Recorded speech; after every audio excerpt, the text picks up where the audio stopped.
It's the Paul Mecurio Show. Tonight's guest, Gilbert Gottfried. And now, please welcome Paul Mecurio.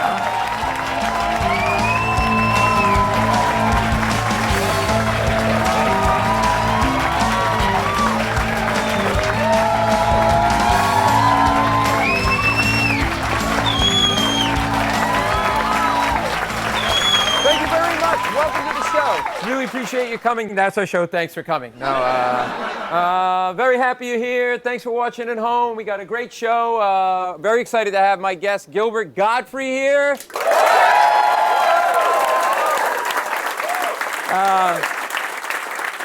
We're going to get to Gilbert in a minute, but before we get to Gilbert, I wanted to do like a little something different, a little Q&A with the audience. You can ask me a question, and we'll see what happens. So anybody have any questions for anybody? Yes, go ahead. You were a corporate lawyer before becoming a comedian. How hard was that decision to throw your life away and become a comedian? I don't know, but the question and the way you said it, it was like getting shit on twice. What do you do? I'm a management consultant. Oh, so you're even a bigger asshole than I was. What area do you consult in? I try to keep the banks honest through anti-money laundering stuff. I don't even know what you just said. I was a corporate lawyer, and I was like, oh, I want to be a comedian, and I started writing jokes, sold some jokes, I got on TV on the Tonight Show, and then one thing led to another, and I came home to my wife one day and I said, I think I want to leave Wall Street to be a comedian. And she looked me in the eye and she said, that better be your first joke. Next question. What do you have in your pockets right now? What do I have in my pockets right now? All right. I got some money. I got some chapstick because the lips are big. Oh, and my son gave me this for good luck before I left for the show tonight. His favorite dinosaur. Isn't that cute? Yeah. He's 15, but anybody? Oh, yes, ma'am. Oh, very lovely. How are you? Good. Do you have a boyfriend? It's complicated, but... Wait, let's talk. I know. Where is he? It's complicated. Did you kill him? No. Go So ahead. here's my question for you. Yes. Given what you do, is there like any word or phrase that you will never use or never say? That's a good question. Actually, there is, but someday I hope to own an NBA franchise, so I'm not going to say it here. All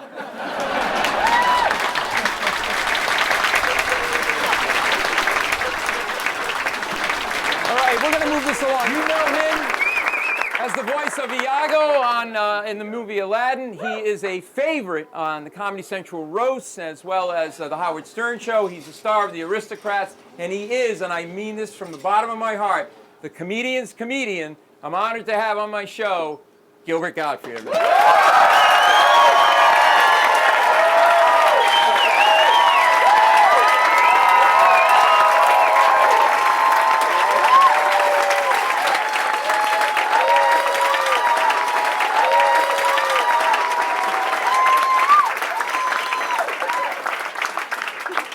This is awesome. That's the most action I've had in a while. Yes. I see you're a little. Yes. I'm trying to hide my erection. Well, I think you just gave it away by saying you had one. Yeah. See, that's the stupid part of it. Trying to hide it and going, hey, I don't want people to see my erection. Yeah. Your voice goes up when you say erection. Yeah. It turns into Jerry Lewis. Erection! I don't want them to see my voice.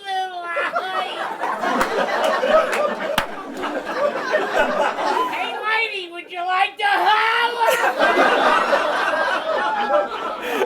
So I want people to.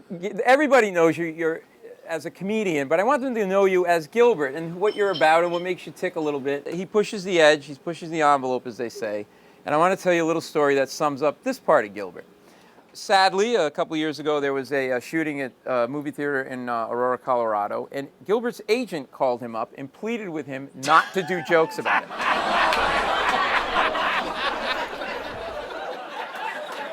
I proved my point.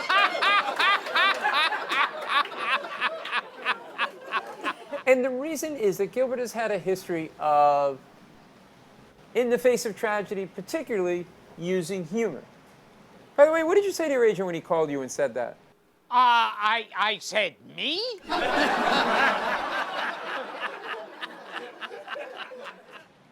So he got himself in trouble and lost your job as the voice, the duck of Affleck, because you made some tsunami jokes after the tsunami earthquake in Japan, which apparently Affleck has 75% of their business in Japan. And just for people who don't know, say a couple of the jokes that you tweeted. Oh, do you have any of them written down? You lost a job and you can't Yes. Okay. Japan is really advanced. They don't go to the beach comes to them.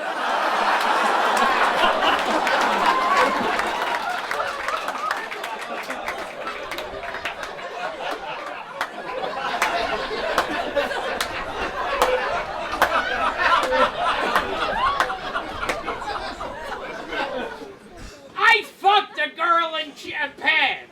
She screamed, "I feel the earth move and I'm getting wet."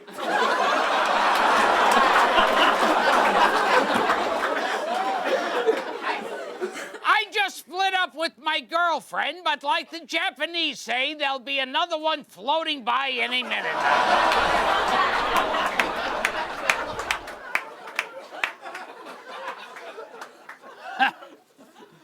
I was talking to my Japanese real estate agent. I said, "Is there a school in this area?" She said, "Not now, but just wait." My Japanese doctor advised me to stay healthy. I need 50 million gallons of water a day.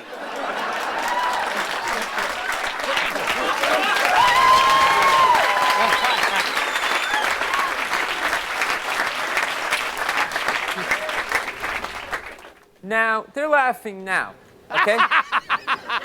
But when it happened, you probably wouldn't have laughed, which gets to an issue that Gilbert has, which is there's a hypocrisy about having to wait. You've gotten yourself in trouble. We'll get to it in a minute. You did a 9/11 joke 2 weeks after 9/11.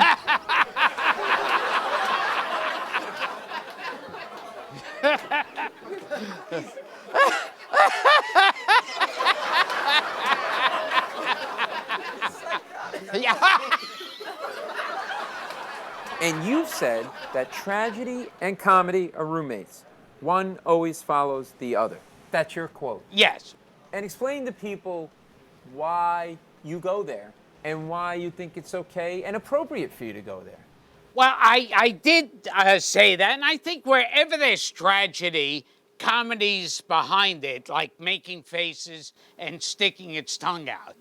And it like, I remember it's like, I think, like, you know, before the internet started, I don't think before the internet, it was like any tragedy, there were immediately 10 jokes that everyone knew before, like, the internet. So those have always been around. Right. And I always wanted to be the first one to tell it. Why?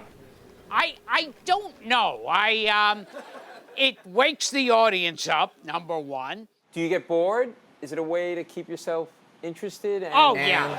Yeah, because you can. I mean, as a comic, you can... No, seriously. You get bored with your act and sort of kind of going along the way you should go. I mean, Carlin, who I know you look up to and we all look up to, said the comedian's job is to see where the line is and cross it. And you seem to have taken that mantle and in spades. And a lot of comedians admire you for that, but you've gotten yourself in a lot of trouble. Do you ever feel like, well, let me back off, let me maybe, you know, I'm getting older, let me look at this from a different perspective? Well, like, people ask me, do you think twice now before you say something? And I always say, I think twice, but I say it anyway. And the funniest thing, the funniest tweet I got was somebody tweeted me and said, Affleck fires Gilbert Gottfried after discovering he's a comedian.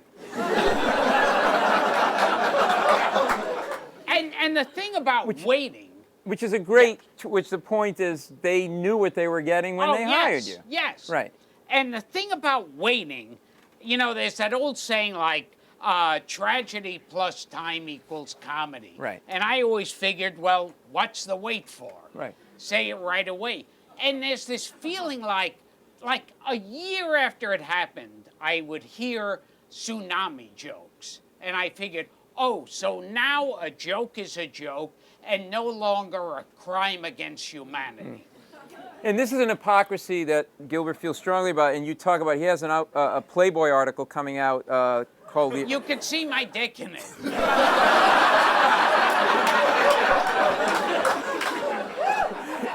I could feel that coming. Yes. Did I you- wish any woman could. You can feel me coming. This has been a strange night for me. It's like. And when people wait and then they say a joke, I feel like that's a more cruel and meaner joke. How so? Because, funny you should ask. Because, like, when you say a joke, and it's obviously a sick joke, you are acknowledging that the tragedy occurred and it was a tragedy. When you wait, it's kind of like saying, well, I waited a year, so now I can joke, fuck the people who died. You feel like it trivializes the death of those people. Yes, Yeah, I mean, I think. yes. Yeah, and for you, is it a coping mechanism? Is it a defense mechanism? Is it your way of dealing? Is it you just can't deal with it emotionally? So it's your. And it is funny. I have used the analogy of funerals because when at any funeral, you'll always see people like leaning over with a smirk on their face, saying something to the other guy, and the other one go, oops. and it's like, so that means by covering the mouth, I know it's wrong. I know this is wrong, but I'm laughing. Part of me wants it. There was a woman whose parents had been in the Holocaust, and Wait, back up and tell the whole story. Yeah. I'm glad you brought this up Yeah. because Gilbert lives this in his private life. He'll go there when he's not on stage, not on radio, and not on television. This is who he is. Give them the background. It's Amy Heckerling's. Amy Heckerling, the director. She directed Fast Times at Ridgemont High, blah, blah, blah. And I was going over to her house. Now, the reason you're going over there is you're too cheap to take a cab. He's the cheapest, right? You're cheap. See, now I think you've gone over the line.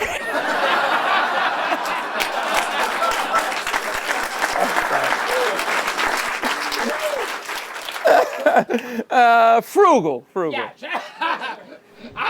You were going, how do I say Jew?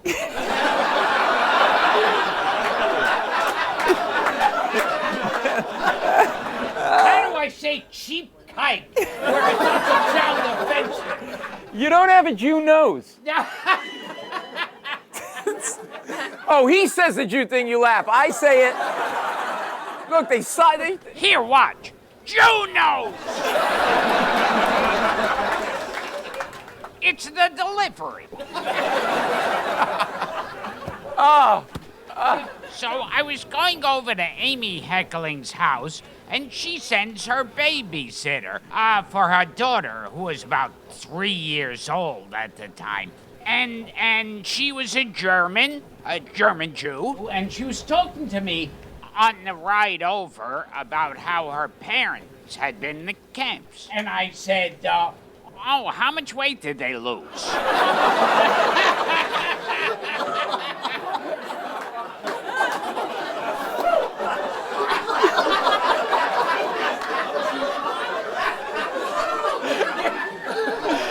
And do you get scared when you go in the shower? To me, it's a bad taste joke is like a roller coaster ride. You go on the roller coaster thinking you're gonna die, and then you come out okay, and you're laughing about it.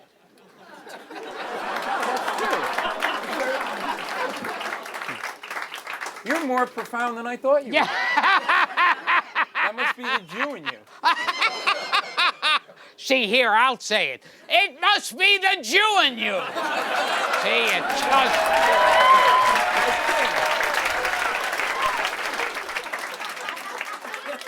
Immediately, I'm turning into Tevye. So in the Jewish culture, this means Yeah. I love you. And then what is this? What is that? What can I do? How do you want? So you're on this, you're on your own path, which is admirable on any level, right? So 9/11 happens. You're doing a roast of Hugh Hefner, and you go up, and you decide to do a joke about 9/11 2 weeks after 9/11. Yeah, I said, I have to leave early tonight. I had to fly out to L.A. I couldn't get a direct flight. We have to make a stop at the Empire State Building. Yeah, see? I think we lost them. Yes. Quick, do a cute Jew thing. Jew! So that was kind of the reaction. Yeah. Worse. Whatever bad reaction it was, I mean, it was like going to the bottom level of hell. It was like people were booing and hissing and chairs were moving. And I was up there. If you had told me I was there for 200 years, that's what I would believe it. Yeah, that's what it felt like. When it goes bad, it feels like a long, long time. But now you knew you were going to get that reaction. Yes. And you thought about it. Did you discuss it with your wife that you were going to do this? No. I just went. yeah. And did you? And what? Honestly, give me an honest answer. No jokes. Why? I wanted to be like the first one to make a joke about it because it felt like it was needed. It was like I live in New York, and I remember walking around the city, and I saw like on fences there were photos of people. Yeah. And it was like these people were hoping against hope that these people who died in the World Trade Center were just like had amnesia and would someday come home to them. And there was smoke in the air and Do you feel on some level that that's kind of your mission or your job or your calling a little bit as a comedian to kind of create some levity for people when they need it or it may not seem appropriate? Do you kind of internally, are you driven by that agenda a little bit? Well, I remember one guy wrote an article about it for New York Observer, and he said because I followed it with the aristocrats joke, and he said it was kind of like that I had performed a mass tracheotomy on the crowd. Wow. And it was so that I liked. I mean, I don't want to be a Christ figure up here. Trust me, you're not. Yes. So then he Other than the Jew part, and this, a lot of that. Yes. A Jew going like this. Other than that, I'm not a Christ figure. You don't want to do that near a lumberyard. Yes. Really? Here, Really? He gets You don't want to do that in a lumberyard. So then he does, probably, in my opinion, as a performer, the single most brilliant thing ever. He's getting booed and hissed at a roast, probably 2,000 people. And by the way, it's a Hugh Hefner roast. Not like he is sort of the classiest guy in the world, right? Yes. It's not like you always hold Playboy with one hand anyway. And So he's in front of 2,000 people getting booed and hissed, and what do you do next? And why? Tell them why you do it. I figure I was already as lost as I could possibly be. I was on the bottom level of hell. There was nothing further. Might as well go even deeper. So I went into the aristocrats joke, which is about, you know, it's like incest and bestiality and all types of disgusting bodily fluids. And the audience was cheering. They're laughing, applauding, and the room explodes with laughing. And that's why that reporter said a mass tracheotomy. It was like they opened their throats, and finally the air got in or out, whatever happens. All right, I want Yes. to I want to do something a little different. I want everybody to meet. I'm going to interview and talk a little bit with ninth grade Gilbert Gottfried. Isn't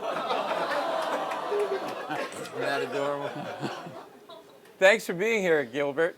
Thanks. And you know, I'm expecting to grow up good looking by what I look like in this picture. Now, you're in ninth grade. If I were to open your locker, what would I find? I didn't have a locker. Why? It wasn't, not every kid in school was like Saved by the Bell. Is there a teacher you have a crush on? Yes, I had a French teacher who used to wear miniskirts and sit on her desk and fold her legs. And did you think about doing things with her? Well, I thought about doing things to anybody and anything. If I saw a truck go by, I would jerk off to it.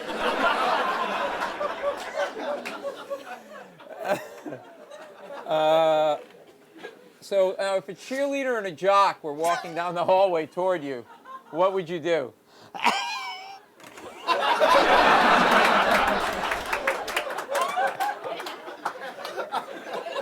Wow.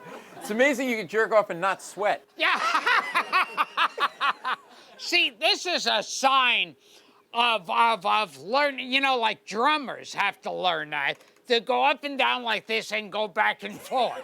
And it's like, it's impossible. It's to make the jerk off masturbation believable, you gotta move the head the right way. Yeah. Wait, are you jerking off or blowing yourself? If I could blow myself, I'd have a much happier life. That's your next book title. No, Tolstoy already wrote that. If you had to describe yourself in 3 words as a ninth grader, what would they be? A short, annoying Jew. Do you like your parents? Yes. That didn't feel sincere. Yes, Your Honor.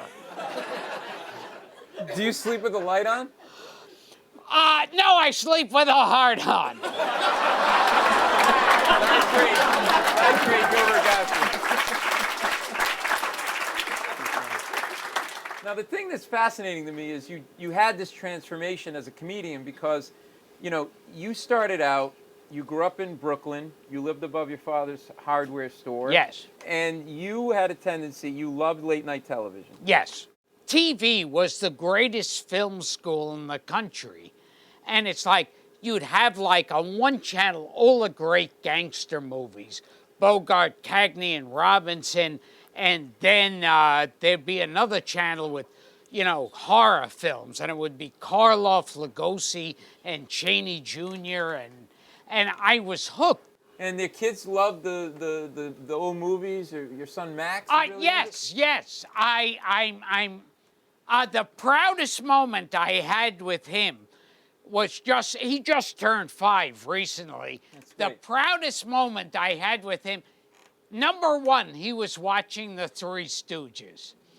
And as he was watching The Three Stooges, he said, "Shemp looks like Lon Chaney Jr. in The Wolfman." And I thought, that's it. That's great. That made me proud. What was it about those films? And by the way, you now have a podcast on iTunes, #1 rated podcast for TV and film on iTunes. Tell people the title. I love the title. It's Gilbert Gottfried's Amazing Colossal Podcast. Did it fascinate you because did it transport you? Were you like were you not happy at school, or was it a tough at home, Oh, or whatever? sure. I hated school. Your mom signed you up for art classes at the Brooklyn Museum, and you started making puppets. You started to do puppet shows, right? Yeah, I looked through my report cards. She had saved them, and it all said, I suck at math and English and history, but in art, I'm like drawing pictures, and the other kids are laughing, and then I started making puppets out of paper mache, and so I started doing that, and I put on puppet shows. Would you masturbate to the puppets? Well, why would you even ask that?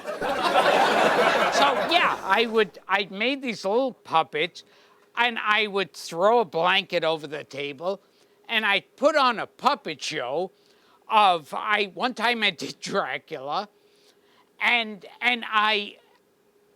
this is the show, special effects. Back then, I took an ice cream stick, broke it in half, so both parts were pointed, and I painted one stick red, and I held it. The puppet held it hidden from the audience, and the other puppet took the other stick, drove it into him, then I pulled out the bloodied ice cream stick. That's impressive.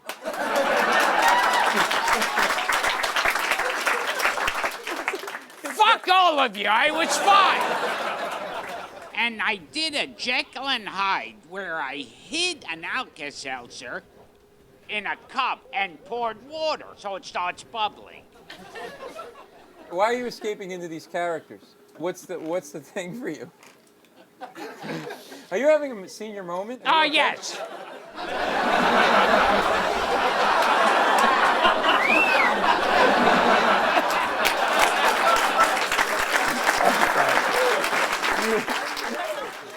And so you have this facet. And what were some of the impressions you were doing? I would do, and it's funny, like I did Boris Karloff, so even back then my act was dated. And just recently on the Amazing Colossal podcast, I interviewed Sarah Karloff, his daughter. That whore? Yes. You wash your hands afterwards? And I called her up. I said, would you like to be on the show? And she said, I'd love to be on the show.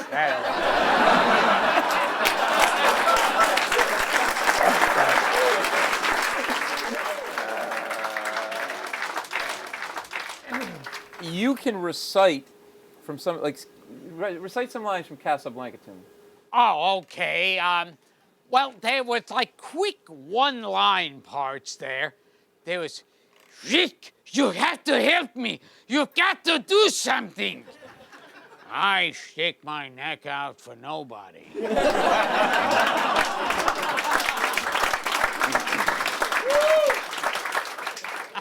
Can you recite a porn film? Oh.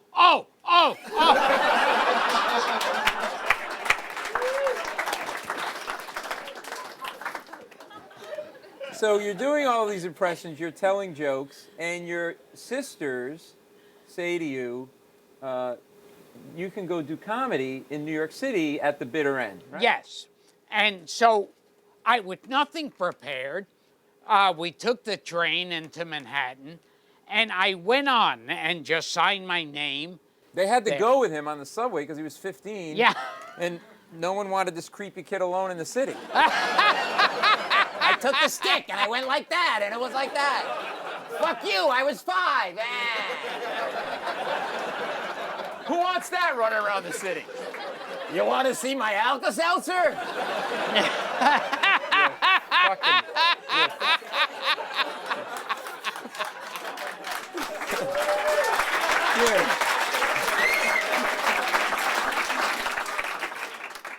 L'chaim, is that what you say?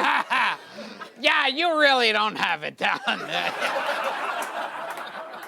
You can't heckle a guy who's trying to be a Jew for a second. That's going to be my next book, Jew for a Second.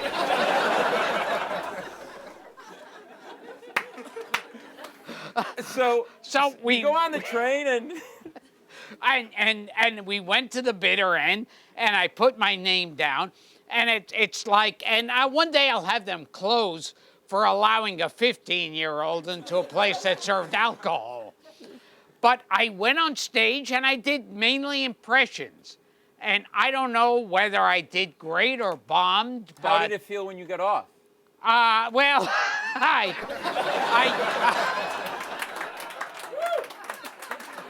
Should have seen that coming. yes, I could see it coming. See, I could turn anything into a dick joke. So you get off and you decide, and you're 15, and you decide, I'm gonna. Yeah, and then after a while, I came back, and then after a while, I started becoming addicted to it. Whether I liked it or not, there was some kind of addiction to doing stand-up. I don't know. I just said I don't know. What the fuck is the matter with you? I said I don't know. Listen to what I'm saying. I'm so glad I teabagged that water you're drinking. That's why it tastes so good. Paul Mecurio's teabagged water. When I sipped it, I said, this tastes like balls. That's my new commercial. And it tastes like balls.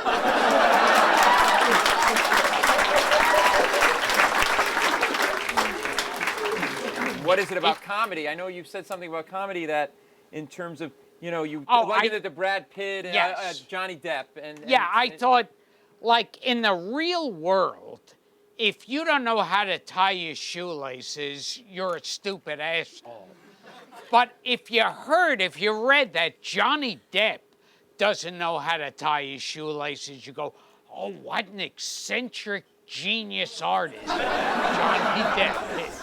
And so that always attracted me to it. There's a great story that I just heard about you. Yesterday, you went to Massachusetts to visit an autistic boy, hopefully without an erection. No, I visit little boys with an erection. I'm sorry, it just happens.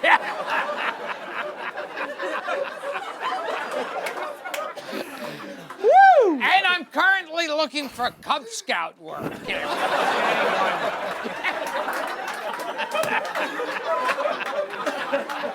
So Gilbert went to visit this boy. This boy, there's a documentary being made about this boy called Animating Owen, right? Yes. And it's a little boy, autistic boy, who keyed into particularly your voice, Iago, in Aladdin, and wasn't able to communicate, but has been able to communicate now through Disney movies, and particularly your voice, and do Disney dialogue. It's an amazing, amazing story. He's going to be in a documentary that's coming out later this year. Tell people about your visit to see him up in Massachusetts and what that was like. Well, there was an article that appeared in the New York Times out of nowhere. Not out of nowhere. They interviewed the guy and they typed it out.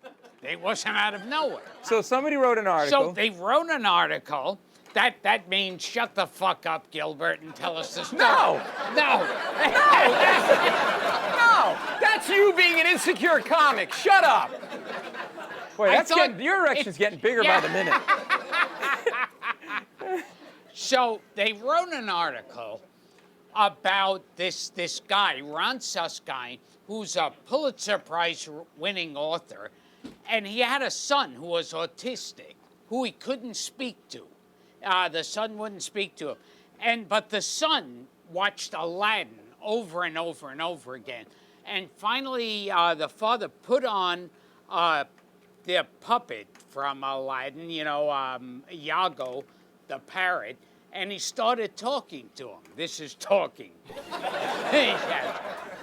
And the son started answering him. In your voice. Yes. And Which was not the voice I would have chosen, but... and he asked him, how are you? How do you feel? And the son started talking to the parrot, saying, well, I don't have any friends, and I'm alone, and I feel bad. Thanks for bringing the room down. Yes. Appreciate it. You have no instinct. And I've got cancer. And I have lupus.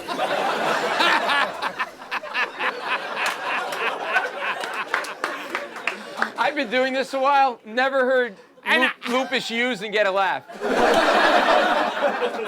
And I'm thinking of hanging myself after you go to sleep. So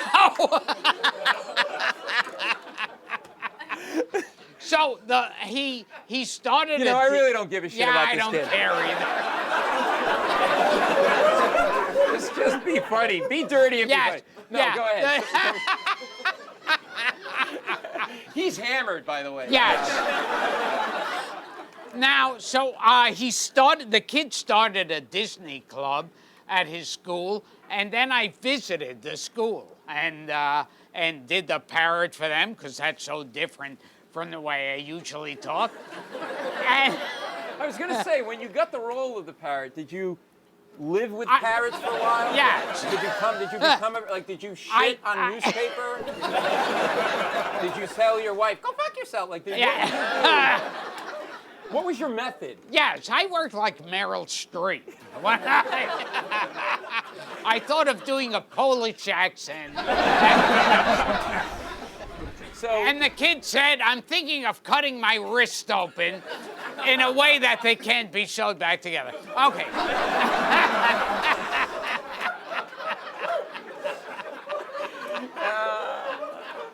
So does he call you Uncle Gilbert now? No, that gets into another category. I can't. That my lawyer told me not to speak about it. Well, it's a very nice thing you did. Thank and it's you. Amazing that you were able to get someone to talk, which is perfect because you never shut the fuck up. And why do you squint?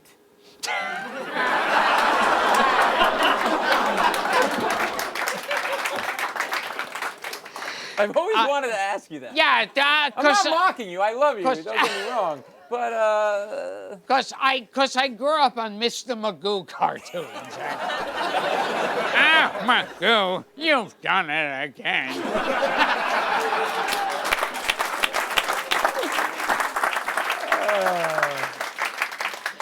Do you ever go into impressions during sex?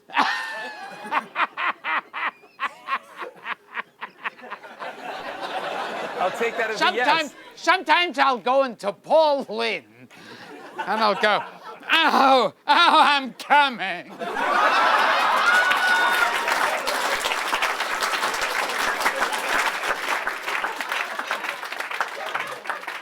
What we're going to do is our host is going to read setups to jokes, and we're going to see who can come up with the most outrageous or interesting or funny punchline. And you got to hit this little buzzer when you want to buzz in, and then you go. Okay, so let's try it. Start with our first one. You ready for Punchline Deathmatch 4000? Here we go. How many rabbis does it take to change a light bulb? It takes 100. One rabbi to change the light bulb, and the others to talk about why did it need to be changed.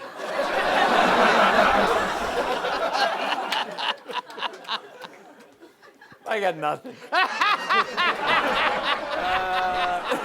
All right, next one. What do you call a stripper with a skin rash?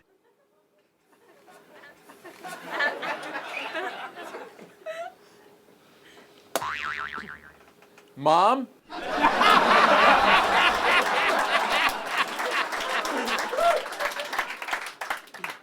Go ahead, you got one? Yeah, part of me was going, the first thought that went in my mind, and it's totally obscure and makes no fucking sense.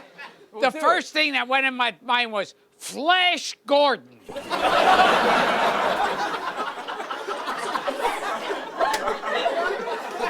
That's why we love you. Yes. You have a mind that cannot be explained. Yeah, and then I thought, I understand the Flash part, but what does Gordon have to Next one. I once dated a woman with Tourette syndrome. The only weird part was when we had sex, she kept screaming out blank. Clean words.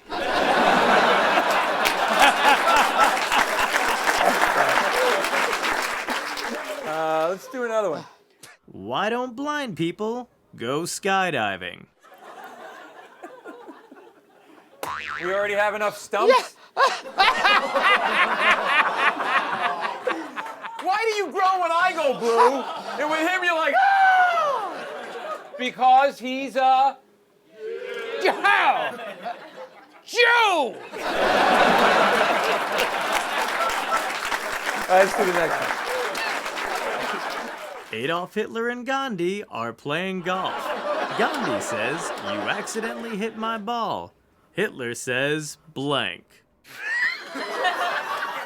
See, that sounds like the joke right there. I don't think it even needs a punchline. No. Gandhi says, "You hit my ball," and Hitler says, blank. What does Hitler say? Okay. Oh, wow.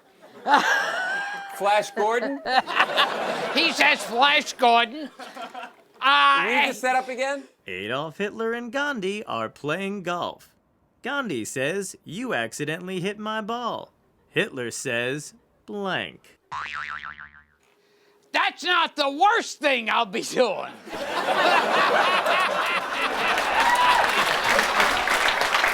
Gilbert Gottfried, everybody.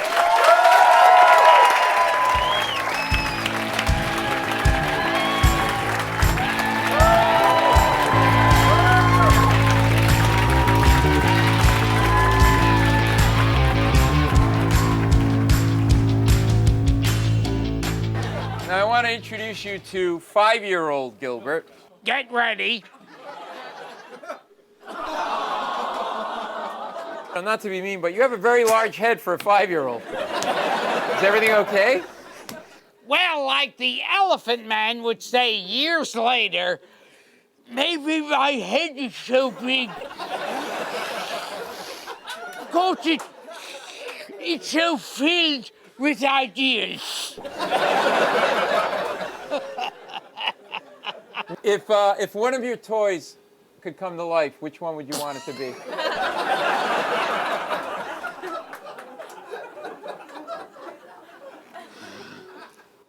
My sister's Barbie doll.